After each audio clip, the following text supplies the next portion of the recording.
Imagine this. Your kid is halfway up a rope climbing net at the playground, wobbling. One foot slips off the rope, and from across the playground you hear it. The two words almost every parent on earth says without even thinking. Be careful! And watch what happens. The kid freezes, looks down, looks more nervous than they were a second ago. The little burst of confidence they had climbing up? Gone? Here's the strange part. Those two words, the ones we say out of pure love, the ones that feel like the most natural thing in the world, might be the exact thing making our kids less safe, more anxious, more likely to slip. And it's not just the playground, it's the dinner table, it's the front door every morning, it's every moment you're trying to guide your child and somehow it turns into a battle. In the next few minutes, I'm going to show you 3 things. Why be careful quietly backfires, what's actually happening inside your child's brain when they hear it, and the simple sentence swap that replaces it, one you can start using the second you finish this video. And I'll be honest with you, the third swap, the last one I'm going to show you, is the one almost no parent thinks of. It's the one that ends the morning shoe battles, the hurry up battles, the getting out the door battles. If that's the part of your day that drives you crazy, stay with me to the end, because that's the one that's going to change it. Let's start. First, let me take the guilt off the table. Because I know, as I'm describing this, some of you are realizing you say, be careful 20 times a day. So do I. Every loving parent says it. It is not a character flaw. It's just a habit nobody ever questioned. But that's exactly why it's worth questioning. Some of the things we repeat the most are the things we've examined the least.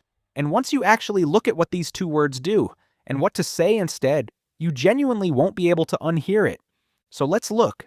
Let's start with the question that's hiding inside those two words, the question your child can never answer. When you say be careful, stop and ask yourself one thing. Careful of what? And careful how? A young child doesn't know. There is no instruction inside those words. There's a feeling, danger, but no action attached to it. Let me put you inside it. Imagine you're driving down the road and the person next to you suddenly shouts, be careful. What happens to your body? Your heart jumps, your hands grip the wheel, your eyes go wide. But here's the thing, you have no idea what to actually do. Do you brake, swerve, look left, look right? Is it a car, a kid, a pothole? The warning dumped a load of fear on you and gave you nothing to do with it. Now shrink that down to a 4-year-old on a climbing net. Be careful hits them with that same flood of vague danger and zero instruction. So their body does the only thing a body can do with raw alarm and no plan. It tenses. It tightens up. They stop thinking about gripping and stepping and start thinking about falling. And that's the cruel irony. A tense, distracted, second-guessing child is more likely to slip, not less. The very thing we said to keep them safe is the thing that put them at risk. We didn't give them safety. We gave them fear and called it safety. So if the warning is the problem, what's the fix? It turns out the whole thing comes down to one single shift in how you see your words. Here it is. The idea underneath everything in this video. Children don't need warnings. They need instructions. Say that to yourself. Vague commands create anxiety. Specific instructions create confidence. A warning points at the danger. An instruction points at the solution. And kids, especially young kids, can only act on the second one. Once that clicks, you stop trying to make your child feel the right way and you start telling them what to do. And that one shift turns into 3 small changes you can make to the words you already use. Here's the first. The first change, name the action, not the fear. Be careful names a feeling, fear. Your job is to name the action instead. Ask yourself, what do I want this child's body to physically do right now? Then say that. Back to the climbing net. Instead of be careful, you say, grip tight with your hands. Plant your feet. Now climb up. Feel the difference. One is an alarm bell. The other is a plan. One says something bad might happen. The other says here's exactly how you handle it. The warning makes the child smaller. The instruction makes them capable. And it works everywhere once you start looking for it. Child running toward a road, be careful, becomes stop at the edge. Hold my hand. Child near a hot stove, be careful, it's hot, becomes stand here behind this line. Child carrying something heavy down the stairs, don't fall, becomes hold the rail, one step at a time. Notice what every single one of those has in common. You tell the body exactly what to do. You're not removing your guidance. You're upgrading it from a feeling the child can't use into an instruction they can follow in half a second. So this feels like a complete solution, right? Just swap every warning for an instruction. But the moment you actually start doing this throughout your day, you hit a wall, and it has nothing to do with safety at all. Because here's what you'll discover. Once you're tuned into it, you start noticing how much of what you say to your kid all day is command with no instruction inside it. Be good. Be nice. Be polite. Behave. Stop that. They sound like guidance. They're actually empty. They name a result and hide the steps. And there's a reason this matters more for kids than for us. An adult brain can fill in the blanks. If someone says, be professional, you can guess what they mean. A young child's brain can't. The part of the brain that plans actions and fills in missing steps is years away from being finished. So when you hand a child a vague command, you're asking a tool to do a job it physically hasn't been built to do yet. They don't get guidance. They get pressure with no exit. Which brings us to the exact moment every parent has lived through. The one where your perfectly nice kid suddenly looks like they've forgotten how to be a person. The second change, give information, not just commands. You're out somewhere, you run into someone you know, and you turn to your child and say hello, come on, be polite. And your child goes silent, stares at the floor, hides behind your leg. Now they look rude, you feel embarrassed, and you say it again, sharper this time. Say hello, which makes everything worse. But your child is not being rude. Your child is overwhelmed. Be polite is a command with no information in it. Who is this person? Do I know them? What exactly am I supposed to say? What if I say the wrong thing? That's a lot of open questions for a small brain, and when a small brain has too many open questions, it does the safest thing it knows. It shuts down. Now watch the upgrade. You crouch a little and say, this is your Auntie Sarah. Say, hi, Auntie. That's it. You told them who the person is. You gave them the exact words to use. Every open question, closed. There's nothing left to be afraid of. And 9 times out of 10, the child says, hi, Auntie. And instead of shrinking, they feel that little click of, I did it. They feel successful in front of an adult instead of ashamed in front of one.